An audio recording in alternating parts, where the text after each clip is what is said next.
अज्ञानतिमिरान्धस्य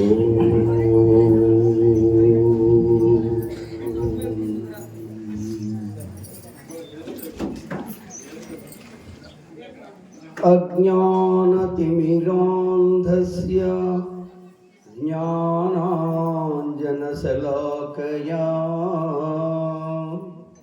चक्षुरुन्मीलितं येन तस्मै श्रीगुरवे नमः.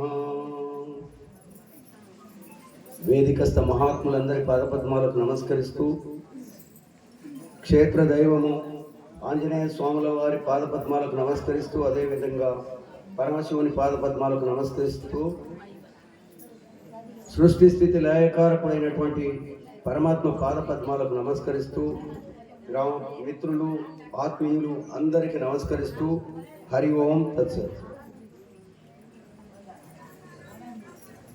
మా గురువు గారు అయినటువంటి శ్రీ ఎస్ఆర్ యోగి గారు ఒక వైరాగ్య గేయాన్ని రాశారు. నిజానికి మనం అందరికీ కూడా వర్తించేటువంటిది అది. అసలు ఆధ్యాత్మిక రంగం లోపల అన్నిటికంటే పెద్ద ప్రశ్న నేనెవరు అని తెలుసుకోవడమే. ఎందుకనంటే అసలు నేను ఎవరిని, ఎక్కడి నుంచి వచ్చాను, ఏం చేస్తున్నాను. పుట్టినటువంటి ప్రతి ప్రాణి కూడా ఏదో ఒక టైంలో గిట్టక మానదు. పోయేటప్పుడు ఏం వెంట తీసుకుపోతున్నాను, అసలు వచ్చింది ఎందుకు, ఇదంతా తెలుసుకోవడం కోసం ఎప్పటికప్పుడు మనం ప్రశ్నించుకోవాలి. దీన్ని ఒక చిన్న పాట రూపంలో రాశారు. నేనెవండను వచ్చి తిన్నెచటి నుండి చివరికేగెద నెచటికి చెప్పవేలా, చేయుచున్నది ఏమిటి చివరి ఫలము, ఏమి వెంట కొని చనుటకెంత గలదు, ఎంత పుణ్యంబు పాపంబు చేసినావు, జీవ కర్తవ్యమేమైనా చేసినావా, జన్మ వ్యర్థంబు గావింప జనునే నీకు, జన్మ వ్యర్థంబు గావింప జనునే నీకు. ఎవరికి వాళ్ళని ప్రశ్నించుకోవాలి. సంస్కృతంలో దీన్ని కోహం అంటారు. అంటే అహం కహా, నేను ఎవరు, మై కౌన్ హూ హిందీలో హూ యామ్ ఐ. దీనికి సమాధానం కోహంకు ఒకటే సోహం, అంటే అహం సహా, నేను ఆ పరమాత్మనే అయి ఉన్నాను. కాకపోతే ఈ మాయలో పడిపోయి మనకు అసలు మన స్వస్వరూప జ్ఞానమే లేకుండా పోయింది. నేను ఎవరో తెలుసుకోలేకపోతున్నాం. ఎంతసేపటికి మనం బయట ప్రపంచాన్నే పరిశోధన చేస్తూ ఉంటాం, కానీ లోపలికి ఒక్క ఇంచు కూడా లోపలికి వెళ్ళి అసలు నేను ఎవరు, ఎందుకు వచ్చినా, ఏం చేస్తున్నా, పోయేటప్పుడు ఏం తీసుకుపోతా అని మనం ఆలోచన చేసేది మానేసినాం.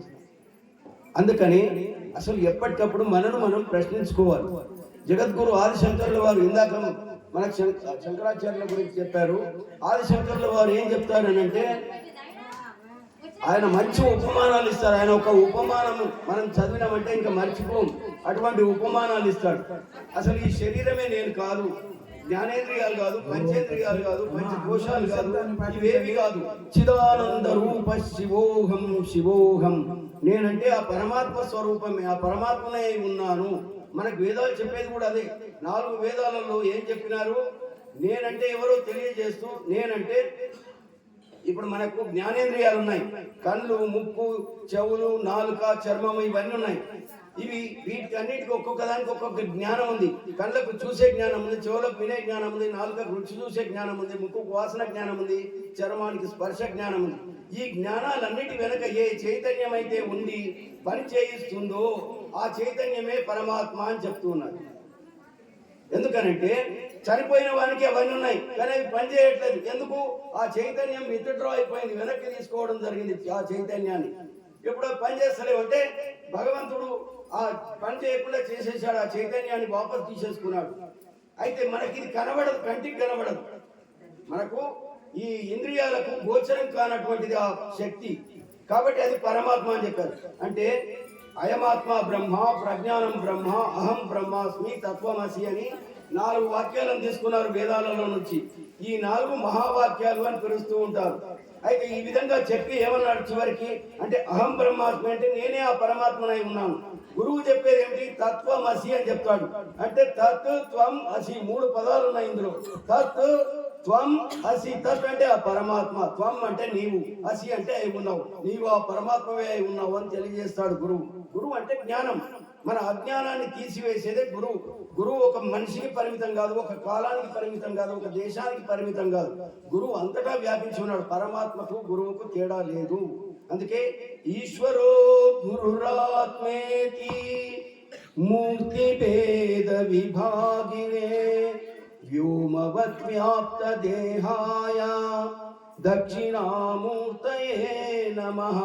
ఆ పరమాత్ముడు మనను కేవలం సృష్టించడమే కాదు, మళ్ళీ మన అజ్ఞానాన్ని తొలగించడం కోసము గురు రూపంలో అవతరిస్తాడు. కాబట్టి గురువు అంటే పరమాత్ముడే. గురువు మనకు ఏ విధంగా ఉపయోగపడతాడనంటే, ఒక బాణం ఒక లక్ష్యాన్ని చేరాలి అనంటే దానికి ధనుస్సు అవసరం. ధనుస్సును సపోర్ట్ తీసుకొని దాని ఆధారం ద్వారానే ఆ బాణం ఆ లక్ష్యాన్ని చేరుతుంది. గురువు ఆ విధంగా ధనుస్సులాగా ఉపయోగపడతాడు. ఇంకొక ఉపమానం చెప్పొచ్చు. ఒక భయంకరమైన పెద్ద నది ఉందనుకోండి, మొసళ్ళతోటి దాంతో లోతైనటువంటి నది, గొప్ప ప్రవాహంతో కూడిన నది. ఆ నది దాటాలనంటే ఒక బ్రిడ్జి అవసరం. ఆ బ్రిడ్జి ఏ విధంగా మనకు నదిని దాటడానికి ఉపయోగపడుతుందో, ఈ సంసార సాగరం నుంచి, సంసారం అంటే మనకు ఆధ్యాత్మికంలో వేరే అర్థం, భార్య పిల్లలు ఇదంతా సంసారం కాదు. చావడం పుట్టడం, చావడం పుట్టడం అనేది దాన్ని సంసార సాగరం అంటాం. ఆ సంసారం నుంచి బయటపడడం కోసము జ్ఞానం అవసరము. ఇందాక పెద్దలు చెప్పినట్టు మనము పాపాలు చేస్తే దుఃఖాలు కలుగుతాయి, పుణ్యం చేస్తే సుఖాలు ఆనందం వస్తుంది. జ్ఞానం చేత మనకు మోక్షం కలుగుతుంది. మోక్షం అంటే విడుదల. దేని నుంచి విడుదల? మనం అజ్ఞానం చేత అందరం బంధీలమైపోయి ఉన్నాం. ఈ శరీరమే నేను అనే భావనతో ఉన్నాం మనమంతా కూడా. కానీ ఈ శరీరానికి వచ్చే కష్ట సుఖాలన్నీ నాకే వస్తున్నాయి అని అనుకుంటాం. కానీ నేను వేరు, నా శరీరం వేరు. నా శరీరం సుస్థైంది అంటారు, నా శరీరం బాగలేదంటారు. కానీ నేను శరీరం అని అనం కదా మనము. అంటే మనందరికీ తెలుసు నేను వేరు, నా శరీరం వేరు. అందుకే వివేకానంద స్వామి అంటాడు, you were, you are and you will be. You is eternal thing అంటాడు. అంటే నీవు గతంలో ఉన్నావు, ఈ శరీరంలోకి రాకముందు ఉన్నావు, ఈ శరీరంలోకి వచ్చిన తర్వాత ఉన్నావు, ఈ శరీరం పడిపోయిన తర్వాత కూడా నీవు ఉంటావు. నీవు అనేది శాశ్వతమైన వస్తువు. అంటే ఆత్మ నీవు, కానీ ఈ శరీరం నీవు కాదు. కాబట్టి ఉదాహరణకు అంటే ఆత్మకు ఎటువంటి నాశనం లేదు. ఈ విశాల ఆకాశం లోపల ఒక ఇల్లు కట్టుకున్నాం అనుకోండి, ఆ ఇంట్లో ఒక కుండ పెట్టాం. కుండలో ఉన్నది ఆకాశం, అంటే ఖాళీ స్థలం, దాన్ని ఘటాకాశం అంటాం. తర్వాత ఇల్లును మఠాకాశం అంటాం. ఆ కుండ వల్ల కొట్టేస్తే ఘటాకాశం కాస్త మఠాకాశంలో గడిచిపోయింది, ఇంట్లో గడిచిపోయింది. ఇల్లు కూడా పెట్టేసినాం అనుకోండి, ఈ మఠాకాశం ఏమైంది? అనంత ఆకాశంలో మిశ్రితం అయిపోయింది. ఆకాశానికి ఏమైనా నష్టం ఉందా? లేదు. అదేవిధంగా మన ఆత్మకు కూడా ఎటువంటి నష్టం లేదు. ఇటువంటి శరీరాలు కోటాను కోట్లు మనం ఎన్నో జన్మలు ఎత్తినాం. మనం చేసే కర్మలను బట్టి అనేకమైనటువంటి జన్మలు ఇస్తూ ఉంటుంది. యూనివర్సల్ లా ఒకటి ఉంది, విశ్వశాసనం. మనం చేసే కర్మలను బట్టి ఆ జన్మలు, ఆయా జన్మలు మనకు కలిగిస్తూ ఉంటుంది. కాబట్టి మనం ఏం చెయ్యాలి? మనం పుణ్యం చేసుకున్నట్టయితే భగవంతుని యొక్క కృప మన మీద కలుగుతుంది. మనం చేసే పూజలు కానీ వ్రతాలు కానీ అన్నిటికీ సరి అయినటువంటి ఫలితం వస్తుంది. అయితే అందుకని మనం ఏం చెయ్యాలి? పుణ్యం ఏమిటో పాపం ఏమిటో మనకు తెలియాలి. ముఖ్యమైనటువంటి విషయాలు 2-3 తెలియజేస్తాం, సమయం ఎక్కువ లేదంటున్నారు. పుణ్యం అంటే ఏమిటి, పాపం అంటే ఏమిటి మనకు బేసిక్గా తెలియాలి. ఇది బేసిక్ నాలెడ్జ్ మనకు. మనం ఏమనుకుంటాము? పువ్వులు పెట్టేసి కొబ్బరికాయ కొడితే సరిపోయింది, ఇంకా ఈ రోజుకు పూజ అయిపోయింది అని అనుకుంటాం. అది కాదు. మనం పుణ్యం అంటే ఏమిటి, పాపం అంటే ఏంటి అనేది డే టు డే లైఫ్లో దాన్ని మనము కలుపుకోవాలి. ఆధ్యాత్మికత వేరు, లౌకికం వేరు అని అనుకోకూడదు ఎప్పుడు కానీ. అది ఇది మిశ్రితం చేసుకొని మనం పరిపూర్ణమైనటువంటి జీవితాలను ఆనందించాలి. మనం పుట్టింది ఆనందించడం కోసం, దుఃఖపడడం కోసం కాదు. ఆనందం మన జన్మ హక్కు. కాబట్టి పుణ్యం అంటే ఏమిటి, పాపం అంటే అనేది దానికి విద్యా ప్రకాశానంద స్వామి సులభమైన మాటల్లో చెప్పాడు. పరహితమే పుణ్యము, పరపీడ పాపము, దయచూపు ఎల్లడల మనసా. అంటే మనం చేసే కర్మలు 3 రకాలు చేస్తాం. మనసుతోటి ఆలోచనలు చేస్తాము, నోరుతోటి మాట్లాడతాము, శరీరంతో పనులు చేస్తాము. అటువంటి అప్పుడు ఈ 3 క్రియల దగ్గర కూడా జాగ్రత్త పడి మంచి మనసు, మంచి మాట, మంచి పని. మా గురువు గారు చెప్పేవారు, ఈ 3 మాటల్లోనే వేదాంతం అంతా చెప్పేవారు చదువురాని వాళ్ళ కోసం. ఏం చెప్పేవారు? మంచి మనసు అంటే నువ్వు ఆలోచన చేసేటప్పుడు ఇతరులకు కేడు గురించి ఎప్పుడు ఆలోచించకు, వాళ్ళ మేలు గురించి ఆలోచించు. నీ మేలు గురించి ఆలోచించుకో, ఇతర ప్రాణికోట్ల మేలు గురించి ఆలోచించు. అదే విధంగా మాట్లాడేటప్పుడు, శరీరంతో పనులు చేసేటప్పుడు ఈ మూడింటి దగ్గర జాగ్రత్తగా ఉండమని చెప్పినారు. కాబట్టి ఈ మూడింటి పరహితమే పుణ్యము, పరపీడ పాపం. దానికి ఆపోజిట్ కీడు తలపెట్టినట్టయితే అది పాపం. పుణ్యం వల్ల మనకు సుఖం వస్తుంది, ఆనందం వస్తుంది. పాపం వల్ల దుఃఖం, నరకం అనుభవించాల్సి వస్తుంది. జ్ఞానం చేత మోక్షం. మోక్షం అంటే విడుదల. ఏమిటి? నేనంటే ఈ శరీరం కాదు, నేనంటే ఆత్మస్వరూపమే, పరమాత్మ స్వరూపమే. ఉదాహరణకు ఏమిటంటే సముద్రంలో అలలన్నీ వస్తూ ఉంటాయి, మనం దాన్ని అల అని పిలుస్తున్నాం. ఆ అలలన్నీ ఏమిటి? అలలన్నీ కూడా సముద్రమే, సముద్రంలోనే పుడుతున్నాయి, సముద్రంలోనే లయం అవుతున్నాయి. అదేవిధంగా జీవకోట్లన్నీ కూడా పరమాత్మ నుంచి ఉద్భవిస్తున్నాయి. మనందరి గమ్యం కూడా పరమాత్మనే. అదే మనం మనసులో పెట్టుకోవాలి. నేనంటే ఈ శరీరం కాదు. కాబట్టి మన గీతాశాస్త్రం ఏం చెప్తుందనంటే, చనిపోయేటప్పుడు జీవుడు ఏ ధ్యాసలలో ఉండి చనిపోతాడో అందులోనే పొందుతాడు, అదే గతి పొందుతాడు అని చెప్పేసి. మనం ఎప్పుడు కూడా అంటే నేను చనిపోయేటప్పుడు మాత్రమే దేవుని ధ్యానించుకుంటా అంటే కుదరదు. అప్పుడు మనకి ఇంకా బాధలు ఎక్కువ ఉంటాయి. ఎక్కడెక్కడో ఏం బాధలో తెలియదు, చనిపోయేటోళ్ళని చూస్తే తెలుస్తుంది వాళ్ళ బాధలన్నీ కూడా. కాబట్టి మనం ఎప్పుడు సర్వకాల సర్వావస్థలే అందు నన్నే ధ్యానించుకున్నాడు పరమాత్ముడు. కాబట్టి నువ్వు ఈవెన్ బాత్రూంలో ఉన్నప్పటికీ కూడా భగవంతుని గురించే ధ్యానిస్తున్నావు. మనకు ఉదాహరణ భాగవతంలో ప్రహ్లాదుడు మొదలైనటువంటి వాళ్ళ చరిత్రలు చదివినట్టయితే ఆయన మాట్లాడుతున్నా, తింటున్నా, మిత్రులతో మాట్లాడుతున్నా, ఏది చేసినప్పటికీ కూడా భగవద్ ధ్యానం మరవలేరు. తద్బుదయ తదాత్మానం తన్నిష్ట తత్పరాయణ గచ్చంత పునరావృత్తి జ్ఞాన నిర్ధూత కల్మషాహ అని చెప్పేసి మనకు ఇట్లా ఒక్కొక్క శ్లోకంలో కూడా మొత్తం వేదాంతం అంతా చెప్పడం జరిగింది. అందుకనే మనకు వేదాలు కానీ ఇవన్నీ ఎందుకంటే మనకు రాముని ధర్మభూమి, కృష్ణుని కర్మభూమి, బుద్ధుని తపోభూమి, వ్యాస భాష కాల్మి వాల్మీకాదులు పుట్టినటువంటి ఈ జన్మ మనకి ఈ భూమి మీద మనకు ఈ భారతదేశంలో జన్మ వచ్చినందుకు మనం ఎంతో అదృష్టవంతులుగా భావించాలి. మనం ఈ జన్మలోనే తరించడానికి ఏం చేయాలి? మనము నేను ఇందాక చెప్పిన దాని సారాంశం అంతా 2 మాటల్లో చెప్పేసి ముగించే ప్రయత్నం చేస్తాను. ఎందుకంటే మనలో ప్రేమ అనేది నింపుకోవాలి. మన హృదయం ప్రేమమయం కావాలి. అప్పుడే ఆ వెన్న దొంగ వచ్చి మనలో తిష్ట వేస్తాడు. మలయాళ స్వాముల వారు చెప్పేవారు, దయగల హృదయమే భగవన్ నిలయము. అందుకని ఈ ప్రేమ వల్ల ఏమవుతుంది, దాని వెనకాల ఉన్న రహస్యం చూద్దాం.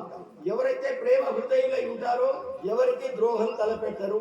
పైపెచ్చు వీలైతే వాళ్ళకి సహాయం చేసే ప్రయత్నం చేస్తారు. అప్పుడు ఏమైతుంది, మన పుణ్యము డెబిట్ కాకుండా ఉంటుంది, ఇంకా పుణ్యం పెరిగే అవకాశం ఉంటుంది. పాపం అనేది రాదు ఇంకా. కాబట్టి మన జన్మ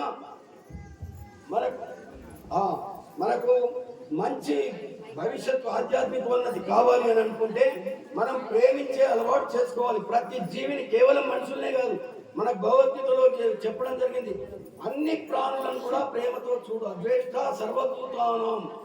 ఊరికే ద్వేషం లేకుండా జరుపుకోలేదు. మైత్ర కరుణ ఏవచ, వాటితో మైత్రి భావం ఉండాలి. వాటి మీద మనకంటే చిన్న జీవుల మీద కరుణ, దయా, జాలి చూపాలి. ఈ విధంగా మనం చేసినట్టయితే మనం ఈ జన్మలోనే కలతేరడానికి చక్కని అవకాశం ఉందని చెప్పేసి అవకాశం ఇచ్చినటువంటి పెద్దలకు, ఆత్మీయులందరికీ ధన్యవాదాలు తెలియజేసుకుంటూ మరొకసారి మనం పుణ్యం పాపం అనేది మర్చిపోకుండా ఏ జీవి మనం ఏం చేస్తున్నాం, ఒక్క మాట స్వామి, మనం ఏం చేస్తున్నాము, భగవంతుని బిడ్డలైనటువంటి గొర్రెలు, మేకలు, కోళ్ళు భగవంతుని మీద కోసేస్తున్నాము. భగవంతుడా నా మీద బకెట్ల ప్రేమ గుమ్మరించు, నా కోరికల లిస్టంతా తీర్చేసేయని ఒక లిస్ట్ పెట్టాము. ఇక్కడ నుంచి హైదరాబాద్ దాకా లిస్ట్ రాసి పెడతాం. మరి అటువంటిది ఇంతవరకు ఆయన ప్లేస్ లో మనమే కూర్చున్నామనుకో, నీ బిడ్డలను వచ్చి నీ కొడుకులను చంపేసి నీ ముందర పెట్టేసి కోరికలను తీర్చుకునంటే ఎట్లా ఉంటుంది?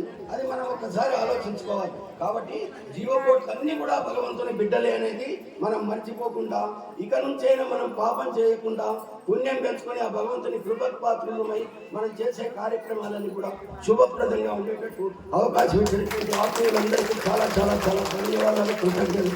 హరి ఓం తత్సత్. ఎక్కువ సమయం తీసుకున్నట్టయితే క్షమించాలని చెప్పేసి మనం చెప్తున్నాం. హరి ఓం తత్సత్. ఓం తత్సత్. ఓం తత్సత్.